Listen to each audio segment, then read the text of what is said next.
Իշխանության որոշ ներկայացուցիչներ օրերս սկսել են խոսել պետական պարտքի բեռի մասին, փորձելով արդարացնել իրենց կողմից վերջին տարիներին կուտակված միլիարդավոր դոլարների պարտքը։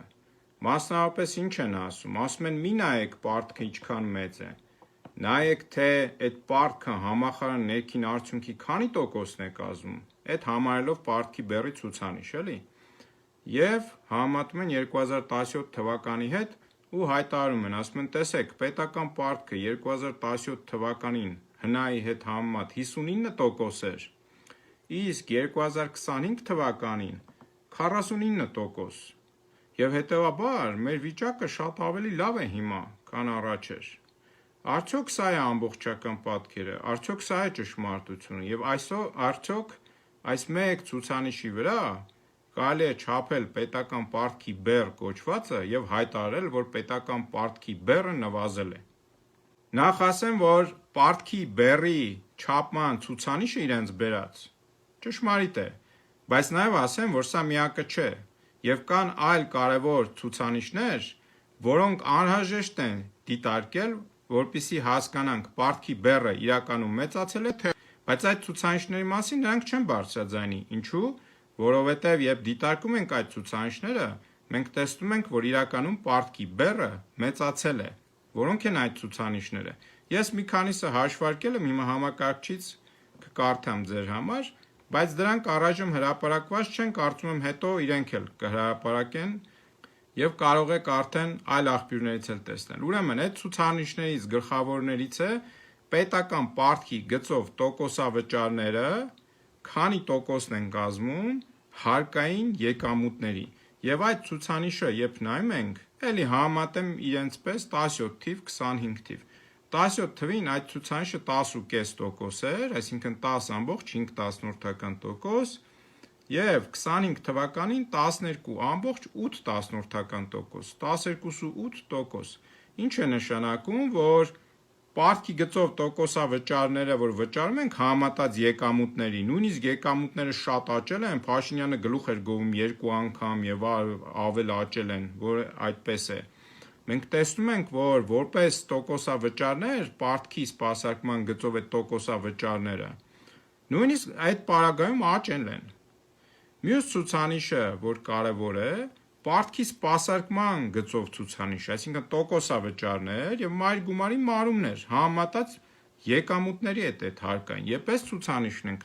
դիտարկում, մենք խայտառակ պատկերը ամբողջովին տեսնում ենք։ Օրինակ նույն 2017 թվականին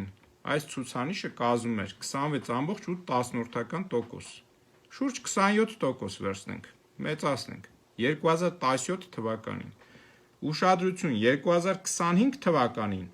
այս ցուցանիշը կազմում է 37,3%։ Ինչ է ստացվում, այսինքն այդ հարկային եկամուտները, որ հավաքում են, դրա ավելի քան 1/3-ը, այսինքն բաժանած 3 մասի վերցրած մի մասը, ովքեր ամբողջներից դժվար են ընկալման մասով, այդ 1/3-ը մարդիկ պարտքի գծով սպասարկում են անում, այսինքն կամ տոկոս են վճարում, կամ մարում են անում, հետո համարում են պարտքի բեռը նվազել, էս է պարտքի բեռի նվազել, 17 թվականից մինչև հիմա 26-ից 27-ից դառել է 37%-ից ավել այս ցուցանիշը։ Պարտքի բեռի մասին այլ կարևոր ցուցանիշներ էլ կան։ Օրինակ, մեր պարտքի մոտ կեսը արտաքին պարտք է, այսինքն արտարժույթով։ Հետևաբար, այդ պարտքի ցուցանիշը նաև պետք է համեմատվի արտահանման ծավալների հետ։ Ես դա չեմ արել, բայց դա էլ որ անեն տնտեսագետները, կտեսնեն, որ լավ բան չի երևում այդտեղ։ Մյուս մասը, որ պետք է դիտարկել պարտքի մասով, մեր ներքին պարտքը, քանի որ վերջին տարիներին մեծացել է, մի կողմից մարդիկ ասում են, ինչը այդպես է, որ ռիսկերը փոքր-ինչ նվազել են, քանի որ պարտքը արտարժույթով քչացել է, դրամով շատացել, այդ զամբյուղի մեջ հարաբերակցությունը դրանց։ Բայց մյուս կողմից էլ, տեսեք ինչ է եղել, երբ որ պետությունը գանձապետական պարտատոմսերի միջոցով գնացել է տնտեսությունից սկսել է ավելի շատ փող բերել այդ պարտատոմսերը ծախելով, դարձել է մրցակից մասնավոր բանկերի հետ, Եվ արդյունքում ինչ է ստացվել դրա հետևանքով ավելի ճիշտ։ Ստացվել է, որ տոկոսադրույքները, տոկոսավճարները, այսինքն փողի գինը աճել է շուկայում։ Այդ ցուցանիշներն էլ որ նայեն մարդիկ կտեսնեն, որ 17 թվականի համեմատ դա արդեն պրոգրեսը պետք է նայել, ոչ թե կետերով համեմատել։ Կտեսնեն, որ դա էլ է աճել։ Այսինքն այդ բեռը, այդ պարտքը դրամով շատացնելու դրվել է տնտեսավարողի վրա, փողը ավելի թանկ դարձնելով։ Հիմա պարտքի բեռը նվազել է, թե շատացել է, հենց այդ ցուցանիշը նայեք։ Եվ այսպես, երբ մենք դիտարկենք մի քանի ցուցանիշներ պարտքի մասով, ոչ միայն համախառն ներքին արդյունքի հետ հարաբերությամբ, մենք կտեսնենք եւ կեզրակացնենք, որ պարտքի բեռը իրականում չի նվազել։ Բայց արդարության համար մի ձեզ կարևոր ցուցանիշ էլ ասեմ, քանի որ սա կարևոր ցուցանիշը չնայած որ իշխանության օգտին է խոսում, նրանք էլ սրա մասին շուտով կթմբկահարեն, ես ասեմ այս ցուցանիշի մասին, որը հավաքագրված հարկային մուտքերն են համեմատած համախառն ներքին արդյունքի հետ։ Այսինքն օրինակ 2017 թվականին այս ցուցանիշը կազմել է մեր մոտ 20.8%, 20.8%, 21-ից քիչ։ Բայց 2025 թվականին առաջին անգամ դարձել է 24%-ից ավել, 24.1%։ Սա իրականում կարևոր ցուցանիշ է, եւ սրա աճը նշանակում է, որ մի քանի բան կարող է նշանակել, դրանցից մեկը, օրինակ, ստվերային տնտեսության կրճատում կարող է նշանակել։ Դե իհարկե նաև կարող է նշանակել հարկային բեռի մեծացում, բայց դա դժվար է չափել։ Հիմա սա հարկային բեռի մեծացման հետևանքով է աճել, թե օրինակ հարկային մարմինների լավ աշխատանքի, որի հետևանքով ստվերը կրճատվել է։ Ես չեմ ասի, որ քաղաքացիները ավելի են վստահում իշխանությանը, դրա համար ավելի շատ եկամուտներ են ցույց տալիս ստվերից ինքնուրույն են հանել, ոչ, դա այդպես չի։ Եվ հետևաբար,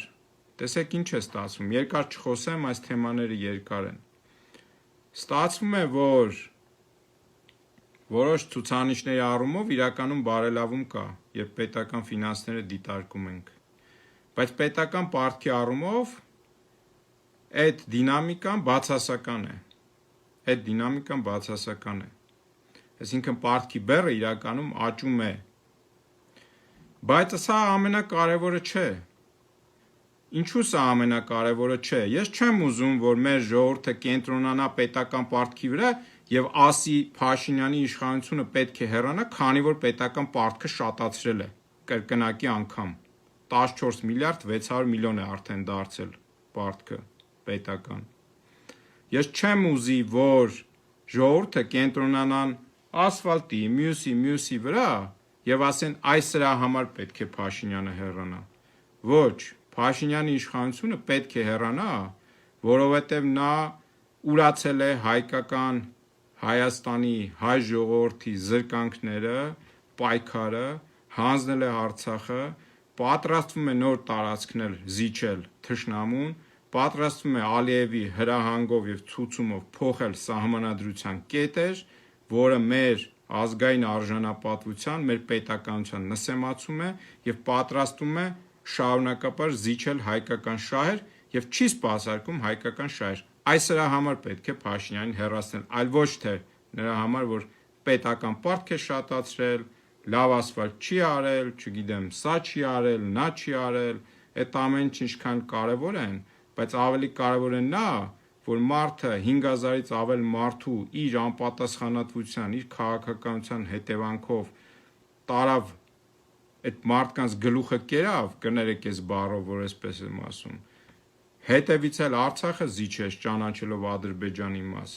Եվ հիմա էլ մենք դրած պարտքու եւ մյուս ենք քննարկում։ Ես լինելով պետական ֆինանսների մասնագետ, ես ինքս չեմ ուզում այս դիսկուսի մեջ մտնեմ, բայց նաեւ չեմ ուզում, որ մարդիկ խաբված լինեն։ Եվ ստիպված հնչեցնում եմ այս թվերը, բայց ես ուզում եմ, որ դուք չշեղվեք հայ ժողովուրդ իրական եւ կարեւոր օրակարգից։ Իրական եւ կարեւոր օրակարգը մեր ազգային շահերն են, ոչ թե պարտքի մեծությունը, ասֆալտն ու մյուսը։ Լավ եղեք։